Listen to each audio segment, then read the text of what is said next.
We are deep into this mega series now, taking a look at all 30 athletes competing at this year's World's Strongest Man, looking at every single athlete's story so far, how we think they'll do on the events, and how we rate their overall chances. Today we are looking at Trey Mitchell from the USA. Charles III, Elizabeth, tell us what we need to know about Trey Mitchell.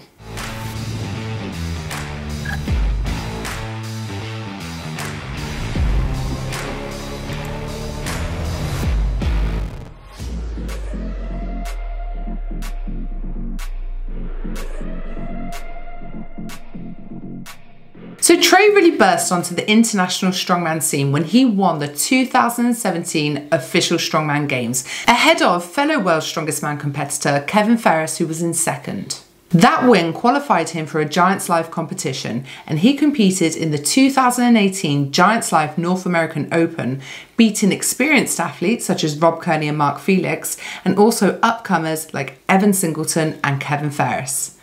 He then went on to win the 2018 America's Strongest Man. In 2019, Trey competed in his first World's Strongest Man, and he made the final after knocking out Alexei Novikov in a very controversial stone-off. Trey ended up 8th in the final.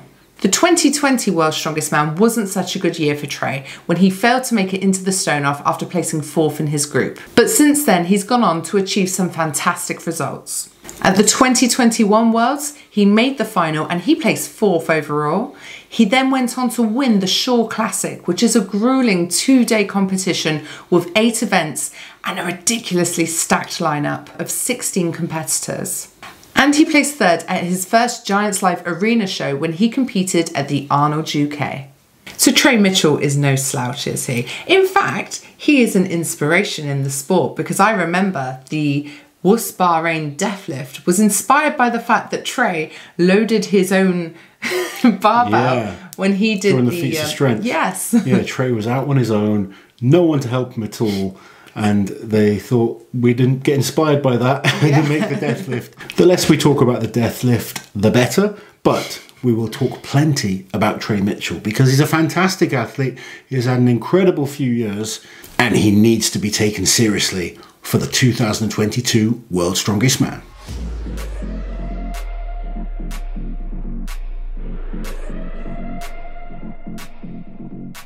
Jumping straight into the events then, first off in the group stages we have the loading race. Yes, and when we look at the history, I mean, he's done okay at America's Strongest Man on this type of event, but his previous performances at Worlds have not been that strong. So he's going to need to make progress. Trey likes heavy power events. He's not necessarily the quick speed demon. He likes it when it's heavy and it's hard. Like the Shaw Classic was, that was 8 brutal events there. And he came out on top in a stacked field. So he needs to make sure he's put the work into the loading. That's the thing with Strongman, always different events. He needs a good start on this one. He should enjoy the next event then, which is the Deadlift Ladder. Yeah, Trey's deadlift results are phenomenal, to be honest. He's always placing high on a deadlift. The only thing he needs to make sure of with the deadlift ladder is that he's fast between implements. That is going to be important. There's plenty of guys that are going to be similar in terms of what they lift. It's about doing it quicker. So as long as he's made sure his training is well prepared to transition quickly between each implement, I can see him scoring big points and a potential athlete that could finish the lot. Next is the car walk. Is this another event that he doesn't like so much? Actually, he's been really improving on these type of events, and I think when we're guessing that the car's going to be about £1,000. Yeah. At the Shaw Classic, he was actually second on the yoke, only behind Evan Singleton, and we know Evan is one of the absolute best on this event. So I think he can score big points, and I think the heavier it is, the more it will suit Trey. If it's lighter, he's maybe not quite as quick, but if it goes towards the heavier events, or the heavier end of what they might use at World's Strongest Man, I do think it will suit him, and I can see him getting big points once again.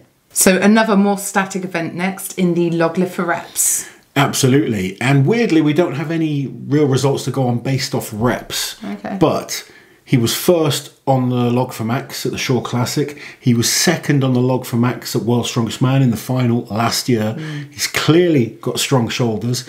As long as the conditioning is good, even with relatively average conditioning, when your log is that good, you expect him to get big points. And I think if he's been training it really hard and his conditioning's good, very, very hard to beat. Could well be maximum points for Trey on the log lift. What do we know about Trey's grip then? Because obviously the next event is the Wrecking Ball hold. So grip is a weird one with Trey because he's often not done that well when it comes to farmer's walk type events, often dropping them fairly early on, which you kind of think, is that a grip issue?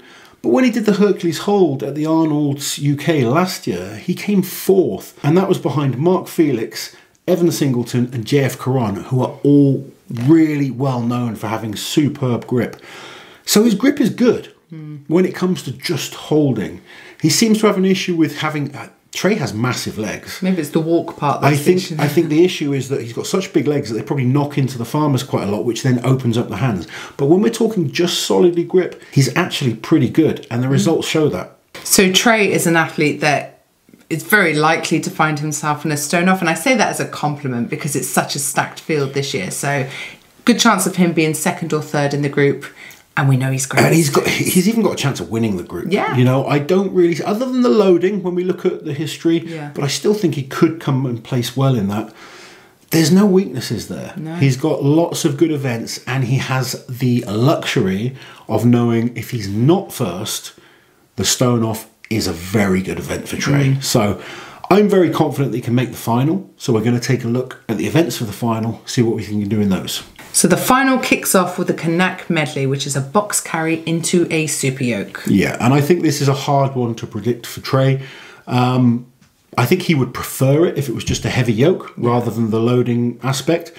But I think the boxes are there just to annoy the guys a bit beforehand. As long as he can be quick and get onto the yoke as relatively fast as he can, I expect another decent performance from Trey on this.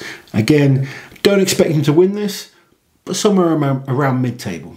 So deadlifts appear again in the final, but this time it's a good old-fashioned deadlift for reps. And deadlift for reps are his bread and butter. He's very, very good on the deadlift. Just like we mentioned with the Deadlift Ladder, deadlifts he's consistently scored big points on in all types of deadlifts. So again, I'm looking at big points for Trey. There's not many guys looking at this year's lineup that you'd expect to beat Trey on a deadlift. Next up is the Flintstone lift for max, and we know how powerful Trey is overhead. Trey's overhead is very, very good. There's not a huge amount of footage in terms of Trey training this type of event. I did find one video and he was making about 185 kilos look extremely easy. He is a very, very powerful man, and I think he's keeping quiet on this for a reason. I think he's really looking forward to it. And watching what he's done in training, seeing the way he trains and, you know, the type of events that he likes, I think we could see a big number from Trey on this. Now, he may not like the moving events so much, but if he enjoys the big power events, will he enjoy the bus pull? I think he will. He's built well for truck pulling. He's got big, powerful legs, decent body weight. And, I mean, although it's not the same event, he did very well at the turntable last year, which is more of a pushing event, but it's still very similar in terms of how it taxes your kind of cardiovascular system and the muscles involved in terms of pushing the train and the heats and the turntable in the final last year. Very similar to doing a truck pull or a bus pull in this case. I think Trey can score big points on a bus pull. Maybe not a win, but certainly top 3, top 4 when it comes to this event. Power stairs. Have we ever seen Trey do power stairs in a competition? No, there's no, or I certainly haven't anyway. He may have done it in some of the smaller shows that he's competed in, but internationally, I haven't seen him do power stairs. It's not to mean he's not good at it, but based on body shape, I don't think he's built well for this type of event, particularly if we have, if they are big, tall implements, like we saw when Vitatis Lalas struggled in 2012, I believe. Yeah, it was. 2012? Yeah.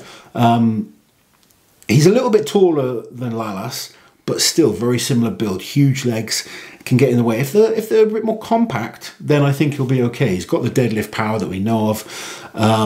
So this could be one event that maybe stops him really challenging for a top 3 position. But I think the final events are pretty solid for Trey. Yeah.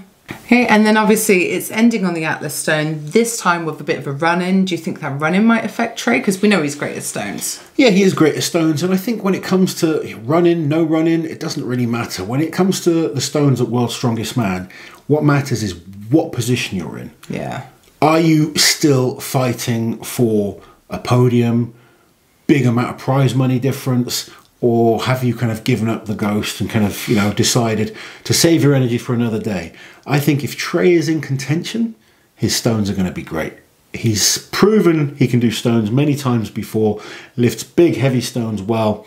I think it can be a very good event for him. But like this event will be the same for many guys. It depends who's in contention at this point. If you are fighting for the win, you will be giving it everything.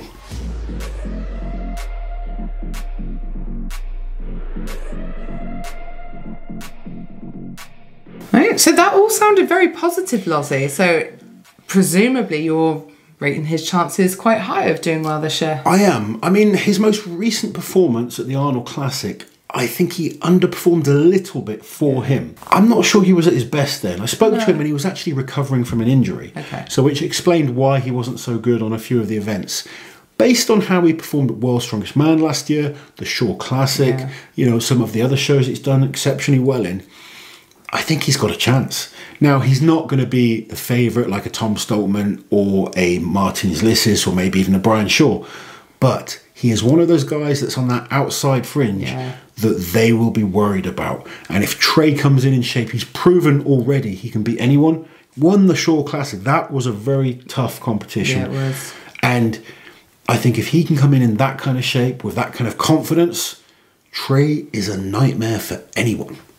So there we go then, another athlete down. We are in the thick of it now. We really are. I mean, I've not said a position because for me, he's one of those guys that has an outside chance. He would need a bit of luck to win. Yeah. But he's put himself in that position. If he can perform at his best, I'm going to say... Third or fourth? Fourth or fifth? Yeah. There's another one. He's going to be, you know... It's so interesting to kind of criticise these guys because they're all so good. And there is potential for you to be third. There's potential for you to be 9th or 10th. Yeah. Just one mistake can really make things change. But I think all being well, he's a top 5 guy with maybe even a chance of getting a foot on that podium. I don't think he wins this year. I think the power stairs maybe cost him a few points. But... I think he's going to be up there, I really do. If he's fit and healthy. And if he has to do the stone off as well, that's a real disadvantage going into the final, having to have done that extra event. Well, that's the way it is at World's Strongest Man. So we can't, you know, we can sit and argue about why they do things like that. But the rules are set now. The athletes all know the rules. They just need to get on with it. They know the events that they've got to do. They know how it's got to be done. You just got to grind through. So I'm not going to be happy about it. No, I'm not going to make any excuses for any of them on that. But yeah, definitely Trey is a threat for this year's World's Strongest Man. So another athlete is ticked off the list. Thank you all so much for your support. We've had some great feedback about this. We really maybe bit off a little bit more than we could do, but we are glad you're enjoying this series. We're really enjoying making it, aren't we? We are indeed. And with each athlete that we get through, we know we are one day closer to the World's Strongest Man 2022. Don't forget to like the video, comment to let us know your thoughts about Trey Mitchell's chances this year. Share the video, make sure you are subscribed to the channel, and of course we will be back same time again tomorrow.